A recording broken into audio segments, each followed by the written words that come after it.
Shalom, selamat petang Sobat Media. Kembali kita berjumpa dalam rubrik Kabar Buku dari Tangan Terbuka Media, Bangun Jiwa via Media.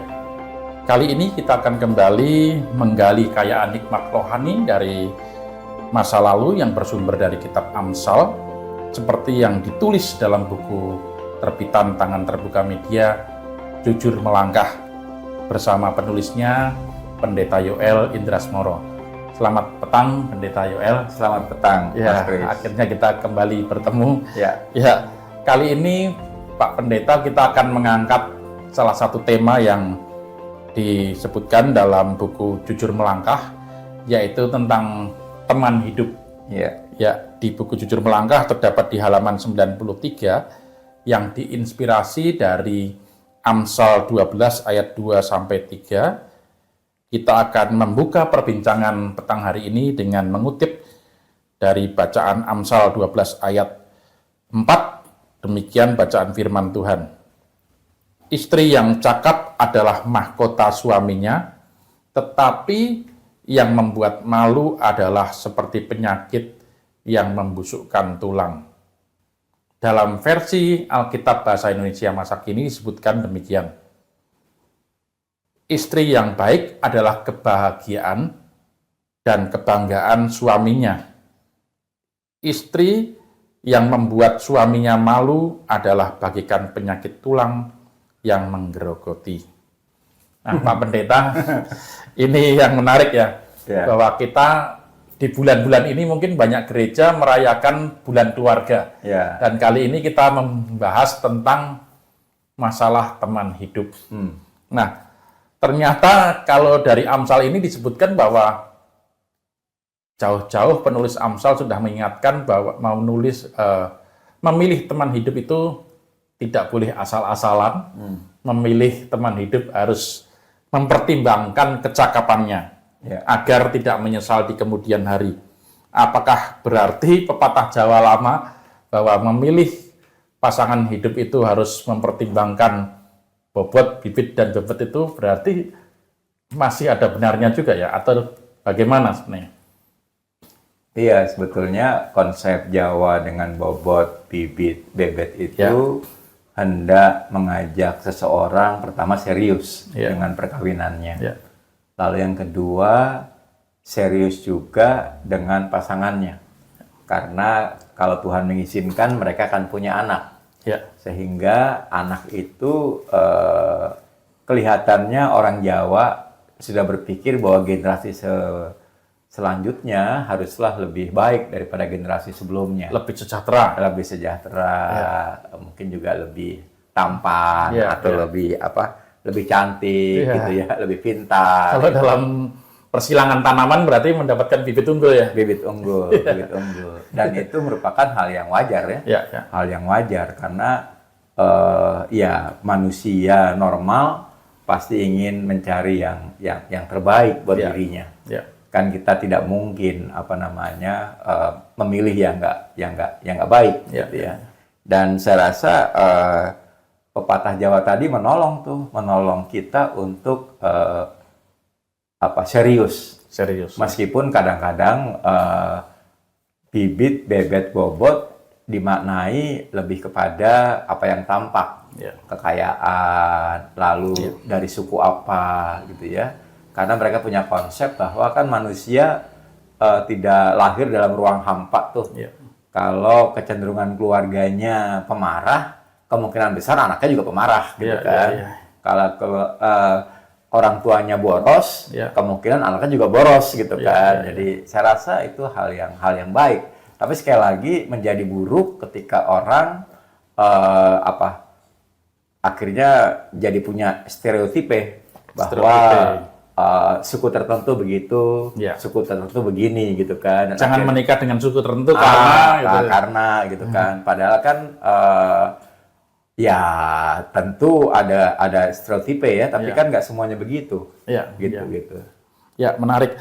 Nah, ukuran dunia sekarang ini kan terutama kalau kita melihat di iklan-iklan media menggambarkan wanita yang berkualitas itu seringkali diukur dari seperti penjelasan Pendeta Yoel tadi, Ya, apa yang tampak dari luar ya, Ya. kecantikan, keanggunan, kulit putih bersinar, kadang-kadang tingkat pendidikannya. Nah, sementara Ya. tampak dari penulis Amsal ini adalah yang diutamakan adalah kecakapannya. Ukuran kitab suci agaknya bukan hanya sekedar melihat casing ya, atau penampilan luarnya saja, tapi melihat keterampilan dan kecakapan, terutama dalam mendampingi suami ya. Iya, kelihatannya memang penulis Amsal bicara soal cakap ya, bukan cakap ya, cakap. Ya. Cakap itu sebetulnya dalam tulisannya saya mengatakan cakap di sini adalah orang yang mampu hidup seturut panggilannya. Ya. Sama juga dengan kita katakan dia seorang guru yang cakap, berarti dia adalah seorang guru yang hidup seturut dengan panggilannya. Pedagang yang cakap, sales yang cakap, berarti seturut dengan panggilannya. Dan karena panggilannya adalah suami atau istri, maka sebetulnya yang cakap adalah orang yang seturut dengan panggilannya itu, gitu ya. Jadi bukan bicara soal yang lain-lainnya.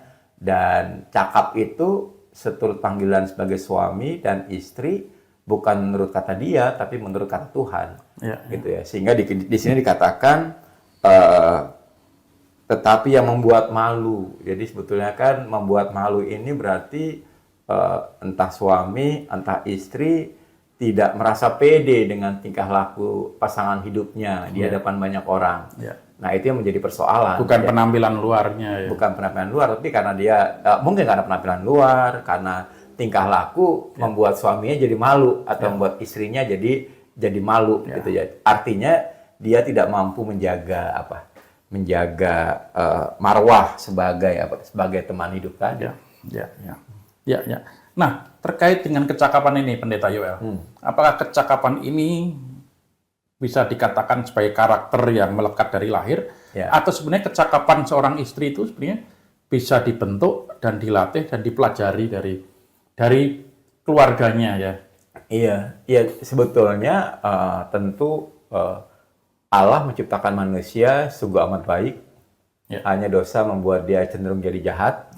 Tetapi kan setelah dia bertobat, setelah dia lebih fokus menjadi hamba Allah, maka teorinya dia harus menjadi semakin baik gitu ya. Jadi bisa saja dia seorang yang tegas gitu ya. Itu kan hal yang baik, tegas itu. Tetapi dia perlu ditolong bahwa tidak semua tegas itu mendatangkan kebaikan. Jadi untuk hal-hal yang prinsip ya kita harus tegas. Tapi kalau untuk hal-hal yang tidak prinsip, kenapa harus tegas? Misalnya hari ini mau makan apa, masa ya tegas-tegasan, maunya B2 ya, masa harus B2 juga gitu kan? Tiba-tiba ke Lapo B2-nya habis kan jadi repot, kagak makan gitu kan, karena ketegasan gitu kan. Karena terlalu kaku itu ya berarti. Karena terlalu kaku gitu kan. Kaku itu bagus. Kaku itu bagus. Kaku itu berarti dia punya prinsip gitu kan. Tetapi terlalu kaku akhirnya membuat nggak nyaman. Nggak nyaman semua. Tidak mau makan kalau bukan nasi misalnya gitu. Tidak makan kalau bukan nasi, ya itu bagus kan. Tapi kalau dia di suatu daerah yang nggak ada nasi kan dia kelaparan. Betul. Sakit. Gitu. Nah, terkait dengan pandangan ini, Pendeta, bahwa ketika seorang itu menikah dan sebagai pasangan yang sepadan, seorang suami ataupun istri harus bisa menerima pasangannya apa adanya. Artinya ini apakah berkebalikan dengan tadi hal kecakapan tadi? Iya, sebetulnya kan kita hanya mungkin menerima pasangan kita apa adanya setelah kita menerima diri kita apa adanya. Artinya seseorang perlu bertanya sebetulnya, apakah dia telah menjadi penolong yang sepadan. Kalau belum ya mari berupaya, mari berusaha. Nah, ketika dia berusaha, maka dia akan menjadi lebih baik. Dan ketika dia menjadi lebih baik, kemungkinan besar pasangan hidupnya juga menjadi lebih baik, gitu kan?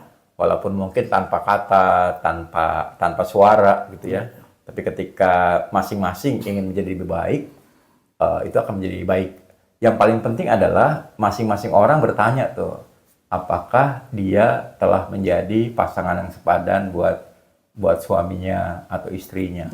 Nah, dari situ, dari jawaban itu, menurut saya, dia menuju ke arah menjadi teman hidup yang cakap. Ya, mungkin pertanyaan terakhir sekaligus juga menjadi titik simpul pada perbincangan kita petang hari ini, Pak Pendeta. Pada titik ini, apakah istri yang cakap dan sepadan itu sebaiknya seiman, atau di dalam lingkungan yang sangat global seperti sekarang ini, bolehkah kita menurunkan standar? Gitu? Iya, sebetulnya kalau perkara seiman apa tidak seiman itu menjadi hal yang signifikan penting dan bermakna, itu arti signifikan. Jadi sebetulnya kalau dia seorang yang cakap, maka pertanyaannya adalah mengapa dia menjadi seorang yang cakap? Nah, kalau konsep kekristenan, menjadi seorang yang cakap karena itulah panggilan Allah baginya. Nah, kalau tidak seiman akan agak merepotkan karena dasarnya sudah beda, gitu kan. Nah, agak repot adalah kalau tidak seiman, kemungkinan standarnya bukan Allah, tapi standarnya adalah humanisme, standarnya adalah nilai-nilai kemasyarakatan, ilmu pengetahuan, gitu kan, bahwa padahal kita menjadi cakap bukan karena kita pengen kita menjadi cakap, tapi karena itu adalah panggilan Allah bagi kita sebagai teman hidup. Jadi saya agak meragukan sebetulnya kalau dua dasar iman yang berbeda bisa sungguh-sungguh saling membangun. Karena kemungkinan besar ketika mereka ada pada titik yang krusial, perbedaan pendapat yang krusial. Kalau orang Kristen gampang. Kalau mereka berada pada perbedaan pendapat yang paling krusial, maka mereka bertanya apa kehendak Tuhan. Dan mereka mendoakannya bersama-sama.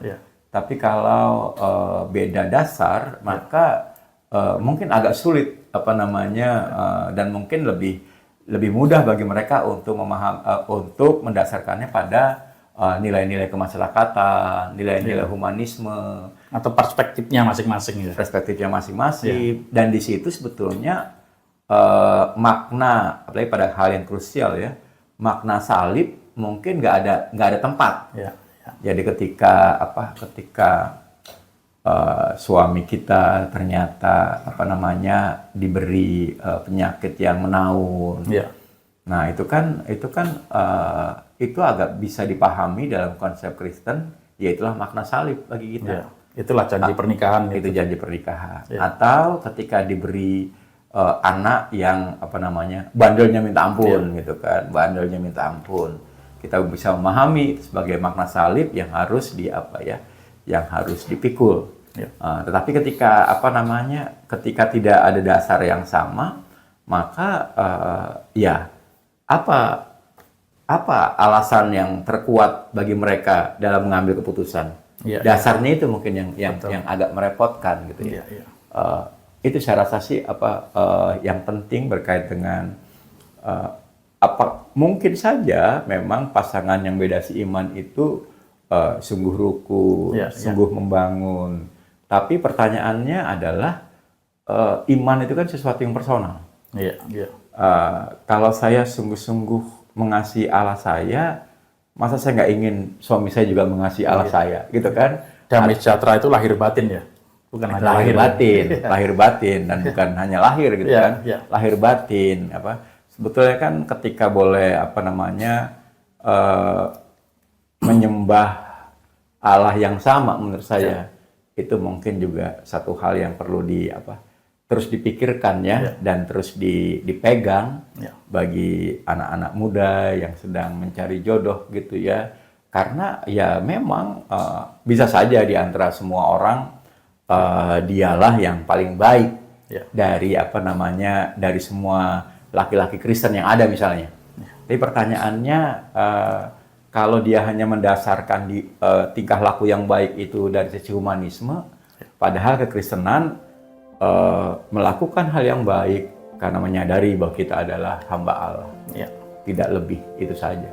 Ya, menarik sekali bahwa kita mendapatkan sebuah kalimat yang tuntas dari Pendeta Yoel, kekristenan yang baik pada akhirnya menyadari panggilan kita sebagai hamba Allah, yang pada akhirnya dipanggil untuk memuliakan Allah melalui kehidupan kita dan keluarga kita.